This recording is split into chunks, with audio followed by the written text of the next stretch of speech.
So thank you for joining us. Of course. This is another episode of the Workplace Theater. This is our leadership series. I am Chris Thomas, the Chief Connector with Grow Exponential, and we have Cheryl Potts. Yes, I'm Cheryl Potts. I'm with the Community Mental Health Board of Oak Park Township. I'm the Executive Director. Awesome. Tell the people a little bit more about what that role entails, what the Community Mental Health Board does as well. Sure. So we've been around for 51 years, and what happened was 51 years ago, the citizens of Oak Park, through a referendum, said we want to be able to pay for the unmet needs of people struggling with mental illness, substance use disorders, and developmental disabilities. At the time, the country was deinstitutionalizing those methods of care, which meant that instead of being warehoused in hospitals, people were going back to the communities to live with their families and reintegrate into the community. So the idea is we pay for the things that health insurance, the state, the feds can't pay for that are specific to the needs of Oak Park residents. Awesome. Well, great job. Keep up the amazing work. Yeah. So in this leadership series, kind of kick it off with a little bit of an icebreaker. Sure. Is there a book or a movie or a podcast that has kind of framed your leadership style? There is a great podcast. There are actually two podcasts that I listen to, one that's leadership specific and one that is more overall mental health wise, but the leadership one is called The Anxious Achiever. So I'm a person who lives with an anxiety disorder, and what that podcast does is it breaks down some of the country's best business leaders who are living with anxiety and talking about how that both aids their work as well as inhibits it. So that's one for sure that I listen to weekly. And then there's another podcast called The Happiness Lab. And it is a researcher out of Yale University who looks at scientific, evidence-based ways to improve your happiness. And so that, I think, bleeds both into personal and professional life. So that's another one I listen to. I love it. Yeah. The Anxious Achiever. Mm-hmm. It's like a balance between the thing that makes you great, but then also your weakest link too, right? Exactly. Yeah. Exactly. That's awesome. Awesome. So with the changing work landscape, what do you feel is one of the biggest challenges that leaders face in building a great team these days? Yeah, I think, for the first time in a long time, we're seeing so many different generations of people working together with so many different styles. With our longer life expectancy now and people staying in the workplace longer, we are seeing that stratification more so than we ever have in the past. And so I think it creates a lot of challenges in that there are conflicting styles. There's also conflicting motivations for why people go into certain work. It used to be you took a job to make money and then you shut off at the end of the day. And the goal was to always get a higher position with higher pay and more hours. People are approaching work a lot differently now. They're looking for that workplace balance. They're looking to have a passion sparked within them for why they do that work. And so I think that challenge has required leaders to approach their roles in a different way in order to make the organization effective. Yeah, I think that is a great segue into the next question too. So how do these leaders keep their team engaged, especially with some of these different changes, political landscape, and how do we keep people engaged? We keep them engaged by knowing that they're complex human beings and not just an employee. I think that is really important to know that people are coming into work with family baggage, with political baggage, with environmental concerns, with community stressors, with health or wellness stressors. And when they come into the office, you don't just flip a switch. As I know very well in my own personal and professional life, you can't just shut that off. I know that I'm a big fan of the show Severance, which really tries to show that switch being thrown between the outside life and the inside life. But thankfully, that technology doesn't exist. So with that being said, I think leaders need to take that into account and give people leeway in knowing that, hey, they're coming into here for a reason. How do I spark that passion? How do I find that commitment to the work that fits with their own personal ethics? And once you find that spark, and really give people latitude in doing the job, you often see better results than you would even imagine having. But that fit is really important. Yeah. It's not just a job. You can't just punch a time card and call it a job anymore. It really has to be motivated by something deeper. Yeah. And sometimes that spark comes from different ways of how you communicate with that person and how you feel connected and what you learn about them outside of just the day-to-day tasks. Right, exactly. And so being able to have some of those conversations in a professional way, but having those conversations that help you connect with those people more and find out what motivates them. It could be the mission of your organization. It could be the flexibility of the job itself because they have a busy home life. It could be the location of the job. There's so many different things that can motivate people to really want to be somewhere. It could be the opportunity for growth, or it could be the opportunity to just keep my job the same, because a lot of people would just prefer that. We assume that people want to grow in their jobs, and that's not always the case. So getting to know what their motivations are is so important. That's awesome. Yeah. What is a leadership principle or practice that you feel has had the biggest impact on your life? Yeah, when I was in undergrad, I went to DePaul University Business School and then went on to get my MBA. And when I was an undergrad, we were looking at different leadership styles. And being at DePaul University, it's a very service-oriented university that is focused on community building. And they espouse the servant leadership style. And that has always really worked well with me.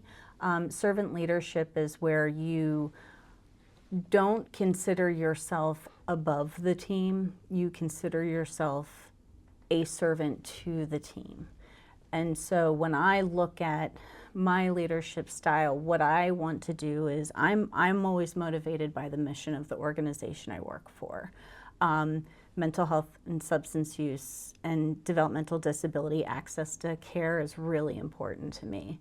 And so through that motivation, what I want to do is clearly communicate the goals to my staff, and all of us as a team work towards achieving those goals. We're all setting each other up for success. We're picking up the slack if we have someone out of the office this week who's sick. So we're moving things around to take care of it and make sure that we're still operating on that mission. But you do it from a position of, we are one, and I am here to serve the team to achieve this goal, as opposed to, here's the goal, do it. I hope some of y'all are taking notes here because it sounds so normal that like, hey, that should be the norm. But there's a lot of organizations out there that are not leading like that. There's people that are not leading their teams like that. And I think it's going to become even more detrimental over the next few years. So I agree. Having rigidity in how you approach it really gets into more micromanaging principles, as opposed to treating humans as smart and capable humans. If you're hiring someone to do a position, to do a job, then I'm trusting you to do that job. and I am giving you the tools and the resources you need to do it.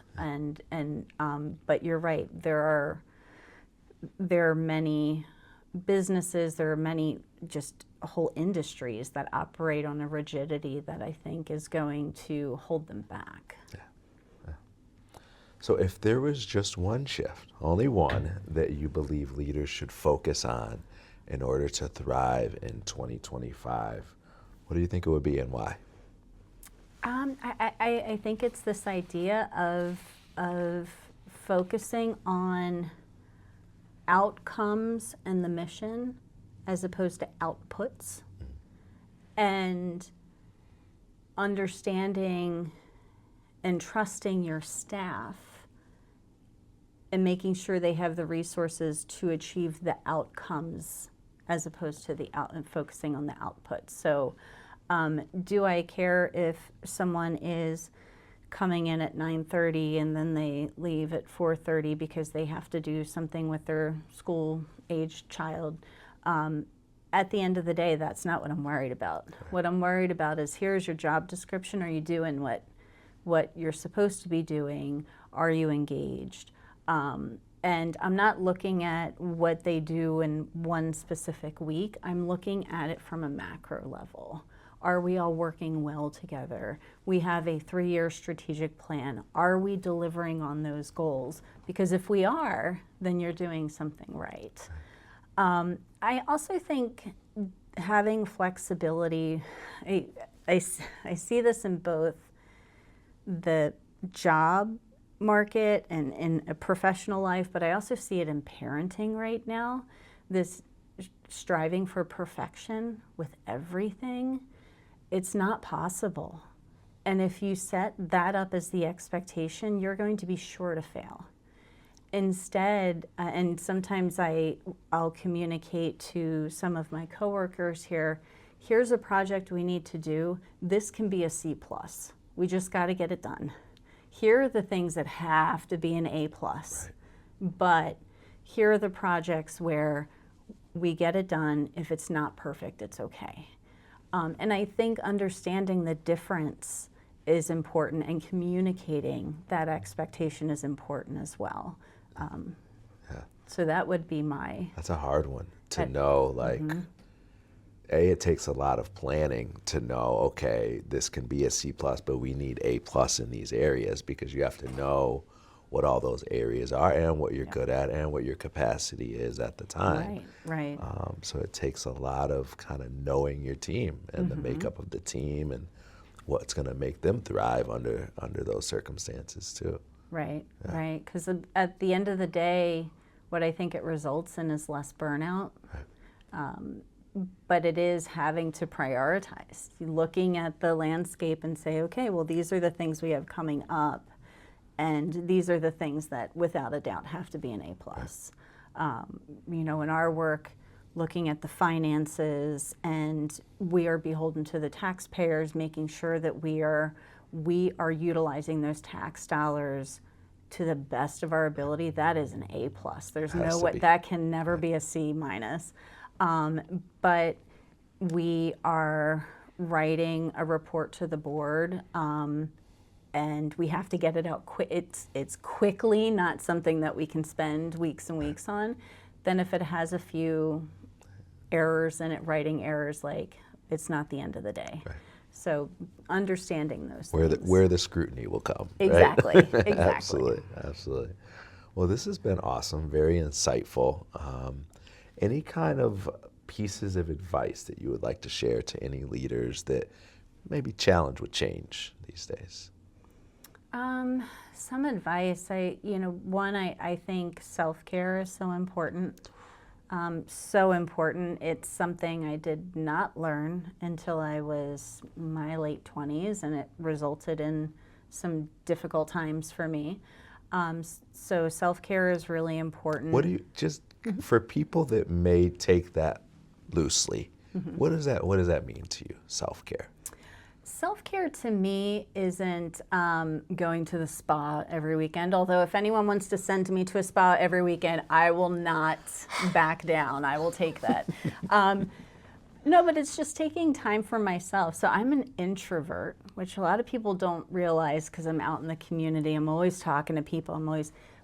But being an introvert means when I get home, I need something that's going to shut my head off. Otherwise, it's going to be racing all night and I'm going to not be able to sleep. And so reading is really important to me. Doing, even if it's 2 minutes of meditation, I'm not good with the 10, 15 minutes of meditation, but I'll say 2 or 3 minutes of just meditating to just shut my brain off is really helpful, just focusing on my breathing. Not like a guided meditation, just focusing on my breathing for 2 or 3 minutes really helps to bring me to a calmer state. And then always looking at who my social networks are, who fills my cup. That part is so important. So low level things, nothing too. But those go a long way. They do go a long way. Yeah.